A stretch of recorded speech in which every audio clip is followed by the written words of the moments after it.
ہم ایسے طریقے سے ان کو بتدریج تباہی کی طرف لے جائیں گے کہ ان کو خبر بھی نہ ہوگی۔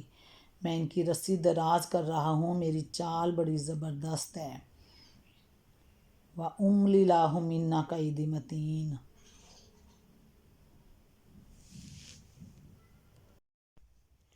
یوم یکشف عن ساق، اصل الفاظ ہیں یوم یکشف عن ساق، جس روز پنڈلی کھولی جائے گی۔ صحابہ اور تابعین کی ایک جماعت کہتی ہے کہ یہ الفاظ محاورے کے طور پر استعمال ہوئے ہیں۔ عربی محاورے کے مطابق سخت وقت آ پڑنے کو کشف ساق سے تعبیر کیا جاتا ہے۔ حضرت عبداللہ بن عباس رضی اللہ تعالیٰ عنہ نے بھی اس کے یہی معنی بیان کیے ہیں، اور ثبوت میں کلام عرب سے استصحاء کیا ہے کہ ایک اور قول جو ابن عباس اور ربیع بن انس سے منقول ہیں، اس میں کشف ساق سے مراد حقائق پر سے پردہ اٹھانا لیا گیا۔ اس تعویل کی روح سے معنی یہ ہوں گے کہ جس روز تمام حقیقتیں بے نقاب ہو جائیں گی اور لوگوں کے اعمال کھل کر سامنے آ جائیں گے، جس روز سخت وقت آن پڑے گا یعنی قیامت کے روز، اور لوگوں کو سجدہ کرنے کے لیے بلایا جائے گا تو یہ لوگ سجدہ نہ کر سکیں گے جو آج انکار کر رہے ہیں۔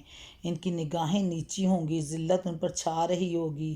یہ جب صحیح سالم تھے، یعنی آج یہ بالکل ٹھیک تندرست ہیں اور انکار کر رہے ہیں سجدے سے، تو اس وقت یہ انہیں سجدے کے لیے بلایا جاتا ہے تو نہیں کرتے اور یہ انکار کرتے ہیں، تو قیامت والے دن یہ چاہیں گے بھی تو ان سے سجدہ نہ ہو سکے گا۔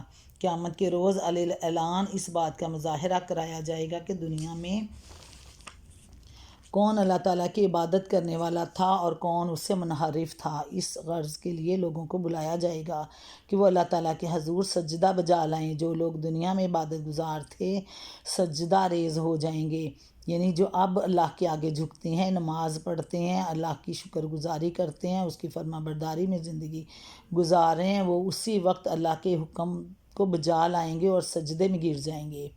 جو اب سجدہ ریز ہوتے ہیں، جو اب اس کے آگے جھکتے ہیں اس زندگی میں، ادھر بھی اللہ کے حکم کو فوراً بجا لائیں گے، فوراً سجدے میں گر جائیں گے۔ اور جن لوگوں نے دنیا میں اللہ کے آگے سر نیاز جھکانے سے انکار کر دیا، ان کی کمر تختہ ہو جائے گی۔ جو آج اس دنیا میں انکار کر رہے ہیں، اللہ کے آگے جھکتے نہیں، اس کی نافرمانی کرتے ہیں، کفر کرتے ہیں، اس روز چاہیں گے بھی تو سجدہ نہ کر سکیں گے، کیونکہ ان کی کمر تختہ ہو جائے گی۔ ان کے لیے یہ ممکن ہی نہ ہوگا کہ وہاں عبادت گزار ہونے کا جھوٹا مظاہرہ کر سکیں، اس لیے وہ ذلت اور پشیمانی کے ساتھ کھڑے کے کھڑے رہ جائیں گے اور ان کی آنکھیں ذلت سے جھکی جا رہی ہوں گی۔ آگے حضرت محمد صلی اللہ علیہ وآلہ وسلم سے فرمایا جا رہا ہے کہ پس اے نبی تم اس کلام کے جھٹلانے والوں کا معاملہ مجھ پر چھوڑ دو، ہم ایسے طریقے سے ان کو بتدریج تباہی کی طرف لے جائیں گے کہ ان کو خبر بھی نہ ہوگی۔ میں ان کی رسی دراز کر رہا ہوں، میری چال بڑی زبردست ہے، یعنی میرا طریقہ اور ہے، یعنی ان سے نمٹنے کی فکر میں نہ پڑو، ان سے نمٹنا میرا کام ہے۔ بے خبری میں کسی کو تباہی کی طرف لے جانے کی صورت یہ ہے کہ ایک دشمن حق اور ظالم کو دنیا میں نعمتوں سے نوازا جائے، صحت، مال، اولاد اور دنیوی کامیابیاں عطا کی جائیں، جن سے دھوکہ کھا کر وہ سمجھیں کہ میں جو کچھ کر رہا ہوں، ہم آج جو کچھ اس زندگی میں کر رہے ہیں خوب کر رہے ہیں، اسی فریب میں رہیں کہ ہمیں کامیابیاں اس دنیا میں مل رہی ہیں، خدا کی نافرمانی کر کے بھی ہم سرخرو ہیں، جو کہ کفار کے نظریات تھے، اور ہم خوب کر رہے ہیں، میرے عمل میں کوئی غلطی نہیں ہے۔ بندہ یہ سوچے، اس طرح وہ حق و دشمنی اور ظلم و طغیان میں زیادہ سے زیادہ غرق ہوتا چلا جاتا ہے اور نہیں سمجھتا کہ جو نعمتیں اسے مل رہی ہیں وہ انعام نہیں بلکہ در حقیقت یہ اس کی ہلاکت کا سامان ہے، اور اس طرح وہ اس دنیا کی نعمتوں میں غرق ہوتا چلا جاتا ہے اور اس کی آنکھوں کے آگے ایک پٹی آ جاتی ہے۔ اللہ تعالیٰ اسے ہدایت نہیں دے رہے ہوتے اور نہ وہ ہدایت لے رہا ہوتا ہے، وہ اسی نعمتوں میں ڈوبا ہوا ہوتا ہے، اللہ کی نافرمانی کو کرتے ہوئے نعمتوں کا حاصل کر رہا ہے تو سمجھتا ہے یہ میری بڑی کامیابی ہے۔ کفار کو اللہ تعالیٰ نے مخاطب کر کے کہا، اور آج کے انسان کے لیے بھی، کہ وہ نعمتوں میں غرق ہو کے نعمتوں میں زندگی گزار رہا ہے اور اللہ تعالیٰ کی نافرمانی کر رہا ہے، اس کے آگے جھکتا نہیں ہے، نماز نہیں پڑھتا، اس کی فرما برداری نہیں کرتا، تو روز آخرت پھر اس کی کمر تختہ ہو جائے گی، جھکنا چاہے گا بھی تو وہ نہ جھک سکے گا۔ تسألوہم اجرا فہم من مغرم مثقلون ام عندہم ہم الغیب فہم یکتبون۔ کیا تم ان سے کوئی اجر طلب کر رہے ہو کہ یہ اس احسان کے بوجھ تلے دبے جا رہے ہوں؟ کیا ان کے پاس غیب کا علم ہے جسے یہ لکھ رہے ہوں؟ اصل میں لفظ قیدہ استعمال ہوا ہے جس کے معنی کسی کے خلاف خفیہ تدبیر کرنے کے ہیں۔ چیز صرف اس صورت میں ایک برائی ہوتی ہے جب یہ ناحق کسی کو نقصان پہنچانے کے لیے ہو، ورنہ بجائے خود اس میں کوئی برائی نہیں، خصوصاً جب کسی ایسے شخص کے خلاف یہ طریقہ اختیار کیا جائے جس نے اپنے آپ کو اس کا مستحق بنا لیا ہو۔ سوال بظاہر حضرت محمد صلی اللہ علیہ وآلہ وسلم سے کیا جا رہا ہے، مگر اصل مخاطب وہ لوگ ہیں جو آپ کی مخالفت میں حد سے گزرے جا رہے تھے۔ ان سے پوچھا جا رہا ہے کہ کیا ہمارا رسول تم سے کچھ مانگ رہا ہے کہ تم اس پر اتنا بگڑ رہے ہو؟ تم خود جانتے ہو کہ وہ ایک بے غرض آدمی ہے اور جو کچھ تمہارے سامنے پیش کر رہا ہے صرف اس لیے کر رہا ہے کہ اس کے نزدیک اسی میں تمہاری بھلائی ہے۔ تم نہیں ماننا چاہتے تو نہ مانو، مگر اس تبلیغ پر اتنے چراغپا کیوں ہوئے جا رہے ہو؟ فَاصْبِرْ لِحُکْمِ رَبِّکَ وَلَا تَکُنْ کَصَاحِبِ الْحُوتِ اذ نَادَىٰ وَهُوَ مَکْظُومٌ۔ بس اپنے رب کا فیصلہ صادر ہونے تک صبر کرو اور مچھلی والے یونس علیہ السلام کی طرح نہ ہو جاؤ۔ لولا ان تدارکہ نعمۃ من ربہ لنبذ بالعراء وہو مذموم فاجتباہ ربہ فجعلہ من الصالحین۔ جب اس نے پکارا تھا اور وہ غم سے بھرا ہوا تھا، یعنی مچھلی والے یونس علیہ السلام کی طرح نہ ہو جاؤ۔ جب اس نے پکارا تھا اور وہ غم سے بھرا ہوا تھا، اگر اس کے رب کی مہربانی اس کے شامل حال نہ ہو جاتی تو وہ مذموم ہو کر چٹیلے میدان میں پھینک دیا جاتا۔ آخرکار اس کے رب نے اسے برگزیدہ فرما لیا اور اسے صالحہ بندوں میں شامل کر دیا، صالحین میں شامل کر لیا۔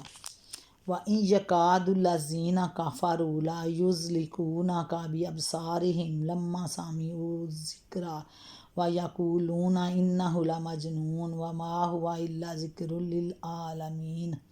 جب یہ کافر لوگ کلام نصیحت قرآن پاک سنتے ہیں تو تمہیں ایسی نظروں سے دیکھتے ہیں کہ گویا تمہارے قدم اکھاڑ دیں گے، اور کہتے ہیں کہ یہ ضرور دیوانہ ہے، حالانکہ یہ تو سارے جہان والوں کے لیے ایک نصیحت ہے۔ وَمَا هُوَ إِلَّا ذِكْرٌ لِّلْعَالَمِينَ۔ دوسرا سوال بھی بظاہر رسول پاک صلی اللہ علیہ وآلہ وسلم سے ہے، مگر دراصل آپ کے مخالفین اس کے مخاطب ہیں۔ مطلب یہ ہے کہ کیا تم لوگوں نے پردہ غیب کے پیچھے جھانک کر دیکھ لیا کہ یہ رسول صلی اللہ علیہ وآلہ وسلم فی الواقع خدا کا بھیجا ہوا رسول نہیں ہے، اور جو حقیقتیں یہ تم سے بیان کر رہا ہے وہ بھی غلط ہیں، اس لیے تم اس کو جھٹلانے میں اتنی شدت برت رہے ہو؟ یعنی وہ وقت بھی ابھی دور ہے جب اللہ تعالیٰ تمہاری فتح و نصرت اور تمہارے ان مخالفین کی شکست کا فیصلہ فرما دے گا۔ اس وقت کے آنے تک جو تکلیفیں اور مصیبتیں بھی اس دین کو تبلیغ میں پیش آئیں انہیں صبر کے ساتھ برداشت کرتے چلے جائیں۔ تبلیغ میں جو بھی تکلیفیں اور مصیبتیں آ رہی ہیں ان کو برداشت کریں صبر کے ساتھ، یعنی یونس علیہ السلام کی طرح بے صبری سے کام نہ لیں جو اپنی بے صبری کی وجہ سے مچھلی کے پیٹ میں پہنچا دیے گئے تھے۔ رسول اللہ صلی اللہ علیہ وآلہ وسلم کو اللہ کا فیصلہ آنے تک صبر کی تلقین کرنے کے بعد فوراً ہی یہ فرمانا کہ یونس علیہ السلام کی طرح نہ ہو جائیں خود بخود اس بات پر دلالت کرتا ہے کہ انہوں نے اللہ کا فیصلہ آنے سے پہلے بے صبری سے کوئی کام کیا تھا جس کی بنا پر وہ عطاب کے مستحق ہو گئے تھے۔ اس کی تشریح کے لیے ملاحظہ و تفہیم القرآن جلد دوم یونس سورۃ یونس میں سورہ انبیاء میں اس کی تفصیل یہ بیان کی گئی ہے کہ مچھلی کے پیٹ اور سمندر کی تاریکیوں میں حضرت یونس علیہ السلام نے پکارا تھا، لا الہ الا انت سبحانک انی کنت من الظالمین، کوئی خدا نہیں تم تیری پاک ذات کے سوا میں واقعی خطاوار ہوں۔ اس پر اللہ تعالیٰ نے ان کی فریاد سن لی اور ان کو غم سے نجات دی۔ آیت 87 اور 88۔ اس آیت کو سورۃ صافات کی آیت 142 تا 146 کے ساتھ ملا کر دیکھا جائے تو معلوم ہوتا ہے کہ جس وقت حضرت یونس علیہ السلام مچھلی کے پیٹ میں ڈالے گئے تھے اس وقت وہ ملامت میں مبتلا تھے، لیکن جب انہوں نے اللہ کی تسبیح کی اور اپنے قصور کا اعتراف کر لیا تو اگرچہ وہ مچھلی کے پیٹ سے نکال کر بڑی سقیم حالت میں ایک چٹیل زمین پر پھینکے گئے، مگر وہ اس وقت مذمت میں مبتلا نہ تھے، بلکہ اللہ تعالیٰ نے اپنی رحمت سے ان کو ڈھانک لیا تھا۔ اس جگہ ایک بیلدار درخت اگا دیا تاکہ اس کے پتے ان پر سایہ بھی کریں اور وہ اس کے پھل سے بھوک اور تشنگی بھی دور کر دیں۔ یہ ایسا ہی ہے جیسے ہم اردو میں کہتے ہیں کہ فلاں شخص نے ایسی نظروں سے دیکھا جیسے اس کو کھا جائے گا۔ کفار مکہ کی اس جذبہ غیظ و غضب کی کیفیت سورۃ بنی اسرائیل آیت 73 تک 77 میں بھی بیان ہوئی ہے۔ جب یہ کافر لوگ کلام نصیحت قرآن سنتے ہیں تو تمہیں ایسی نظروں سے دیکھتے ہیں کہ گویا تمہارے قدم اکھاڑ دیں گے، اور کہتے ہیں یہ ضرور دیوانہ ہے، حالانکہ یہ تو سارے جہان والوں کے لیے ایک نصیحت ہے۔ وَإِن يَكَادُ الَّذِينَ كَفَرُوا لَيُزْلِقُونَكَ بِأَبْصَارِهِمْ لَمَّا سَمِعُوا الذِّكْرَ وَيَقُولُونَ إِنَّهُ لَمَجْنُونٌ وَمَا هُوَ إِلَّا ذِكْرٌ لِّلْعَالَمِينَ۔ اور یہ سارے جہان والوں کے لیے ایک نصیحت ہے قرآن پاک۔ بسم اللہ الرحمن الرحیم۔ سورۃ قلم مکی ہے اور اس کی 52 آیات ہیں۔ نون، قسم ہے قلم کی اور اس چیز کی جسے لکھنے والے لکھ رہے ہیں۔ تم اپنے رب کے فضل سے مجنون نہیں ہو، اور یقیناً تمہارے لیے ایسا اجر ہے جس کا سلسلہ کبھی ختم ہونے والا نہیں، اور بے شک تم اخلاق کے بڑے مرتبے پر ہو۔ عنقریب تم بھی دیکھ لو گے کہ وہ بھی دیکھ لیں گے کہ تم میں سے کون جنون میں مبتلا ہے۔ تمہارا رب ان لوگوں کو بھی خوب جانتا ہے جو اس کی راہ سے بھٹکے ہوئے ہیں، اور وہی ان کو بھی اچھی طرح جانتا ہے جو راہ راست پر ہیں۔ لہٰذا تم ان جھٹلانے والوں کے دباؤ میں ہرگز نہ آؤ۔ یہ تو چاہتے ہیں کہ کچھ آپ مداحنت کرو تو یہ بھی مداحنت کریں۔ ہرگز نہ دبو کسی ایسے شخص سے جو بہت قسمیں کھانے والا بے وقت آدمی ہے، تانے دیتا ہے، چغلیاں کھاتا پھرتا ہے، بھلائی سے روکتا ہے، ظلم و زیادتی میں حد سے گزر جانے والا ہے، سخت بد اعمال ہے، جفاکار ہے، اور ان سب عیوب کے ساتھ بد اصل ہے۔ اس بنا پر وہ بہت مال و اولاد رکھتا ہے۔ جب ہماری آیات اس کو سنائی جاتی ہیں تو کہتا ہے یہ تو اگلے وقتوں کے افسانے ہیں، پہلے لوگوں کی کہانیاں ہیں۔ عنقریب ہم اس کی سونڈ پر داغ لگائیں گے، یعنی اس کے ناک پہ داغ لگائیں گے، ذلیل و رسوا کریں گے اس کو۔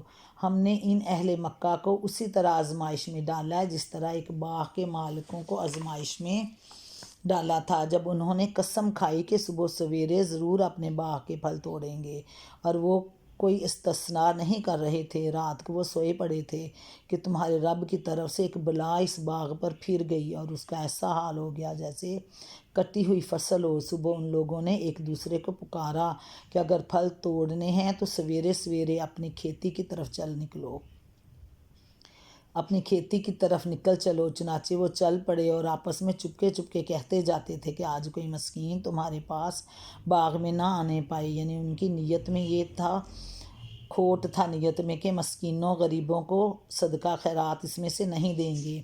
وہ کچھ نہ دینے کا فیصلہ کیے ہوئے صبح سویرے جلدی جلدی اس طرح وہاں گئے جیسے وہ پھل توڑنے پر قادر ہیں، مگر جب باغ کو دیکھا تو کہنے لگے ہم راستہ بھول گئے ہیں، یعنی وہاں کٹی ہوئی فصل پائی نہیں بلکہ ہم محروم رہ گئے۔ ان میں جو سب سے بہتر آدمی تھا اس نے کہا میں نے تو تم سے کہا نہ تھا کہ تم تسبیح کیوں نہیں کرتے، اللہ کی تسبیح بیان کیوں نہیں کرتے۔ وہ پکار اٹھے پاک ہے ہمارا رب، واقعی ہم گناہ گار تھے۔ پھر ان میں سے ہر ایک دوسرے کو ملامت کرنے لگا۔ آخر کو انہوں نے کہا افسوس ہمارے حال پر، بے شک ہم سرکش ہو گئے تھے۔ بعید نہیں کہ ہمارا رب ہمیں بدلے میں اس سے بہتر باغ عطا فرمائے۔ ہم اپنے رب کی طرف رجوع کرتے ہیں، ایسا ہوتا ہے عذاب، اور آخرت کا عذاب اس سے بھی بڑا عذاب ہے۔ کاش یہ لوگ اس کو جانتے سمجھتے۔ یقیناً خدا ترس متقی لوگ جو دوسروں غریبوں پہ رحم کرنے والے ہیں، لوگوں کے لیے ان کے رب کے ہاں نعمتوں بھری جنتیں ہیں۔ کیا ہم فرما برداروں کا حال مجرموں کا سا کر دیں؟ تم لوگوں کو کیا ہو گیا ہے؟ تم کیسے حکم لگاتے ہو؟ کیا تمہارے پاس کوئی کتاب ہے جس میں تم یہ پڑھتے ہو کہ تمہارے لیے ضرور وہاں وہی کچھ ہے جو تم اپنے لیے پسند کرتے ہو، یا پھر کیا تمہارے لیے روز قیامت تک ہم پر کچھ عہد و پیمان ثابت ہیں کہ تمہیں وہی کچھ ملے گا جس کا تم حکم لگاؤ؟ ان سے پوچھو تم میں سے کون اس کا ضامن ہے، یا پھر ان کے ٹھہرائے ہوئے کچھ شریک ہیں جنہوں نے اس کا ذمہ لیا ہوا ہے؟ یہ بات ہے تو لائیں اپنے شریکوں کو اگر یہ سچے ہیں۔ جس روز سخت وقت آ پڑے گا یعنی قیامت کے روز اور لوگوں کو سجدہ کرنے کے لیے بلایا جائے گا تو یہ لوگ سجدہ نہ کر سکیں گے، ان کی نگاہیں نیچی ہوں گی، ذلت ان پر چھائی ہوگی۔ اور یہ جب صحیح سالم اس دنیا میں اس زندگی میں موجود تھے اس وقت انہیں سجدے کے لیے بلایا جاتا تھا، یعنی آج دنیا میں تو یہ انکار کرتے اور اس روز بھی چاہیں گے بھی تو یہ نہیں کر سکیں گے سجدہ۔ بس اے نبی تم اس کلام کے جھٹلانے والوں کا معاملہ مجھ پر چھوڑ دو، ہم ایسے طریقے سے ان کو بتدریج تباہی کی طرف لے جائیں گے کہ ان کو خبر بھی نہ ہوگی۔ میں ان کی رسی دراز کر رہا ہوں، میری چال بڑی زبردست ہے۔ اللہ تعالیٰ کی حکمت والی باتیں ہیں، یعنی یہ اس دنیا میں جو نعمتوں بھری زندگی میں عیاشی میں ڈوبے ہوئے ہیں خود کو کامیاب سمجھ رہے ہیں، سمجھتے ہیں کہ آخرت میں بھی ہم ہی کامیاب ہوں گی، یہ اللہ نے ان کی رسی دراز کی ہوئی ہے۔ کیا تم ان سے کوئی اجر طلب کر رہے ہو؟ یہ اس احسان کے بوجھ تلے دبے جا رہے ہوں۔ کیا ان کے پاس غیب کا علم ہے جسے یہ لکھ رہے ہوں؟ بس اپنے رب کا فیصلہ صادر ہونے تک صبر کرو اور مچھلی والے یونس علیہ السلام کی طرح نہ ہو جاؤ جب اس نے پکارا تھا اور وہ غم سے بھرا ہوا تھا۔ اگر اس کے رب کی مہربانی اس کے شامل حال نہ ہوتی تو وہ مذموم ہو کر چٹیل میدان میں پھینک دیا جاتا۔ آخر کار اس کے رب نے اسے برگزیدہ فرما لیا اور اسے صالح بندوں میں شامل کر لیا۔ جب یہ کافر لوگ کلام نصیحت قرآن سنتے ہیں تو تمہیں ایسی نظروں سے دیکھتے ہیں گویا تمہارے قدم اکھاڑ دیں گے اور کہتے ہیں یہ ضرور دیوانہ ہے، حالانکہ یہ تو سارے جہان والوں کے لیے ایک نصیحت ہے۔ وَمَا هُوَ إِلَّا ذِكْرٌ لِّلْعَالَمِينَ رَبَّنَا آتِنَا فِي الدُّنْيَا حَسَنَةً وَفِي الْآخِرَةِ حَسَنَةً وَقِنَا عَذَابَ النَّارِ۔ اللہ تعالیٰ ہمیں اپنے فرما بردار بندوں میں شامل کرے اور نعمتوں والی جنت عطا کرے۔ اللہ تعالیٰ دنیا آخرت میں امت محمد کو سرخرو کرے، اس دنیا میں بھی فرما بردار بنائے تو آخرت میں بھی اللہ تعالیٰ ہمیں سجدہ کی توفیق عطا فرمائے، آمین۔ السلام علیکم ورحمۃ اللہ وبرکاتہ۔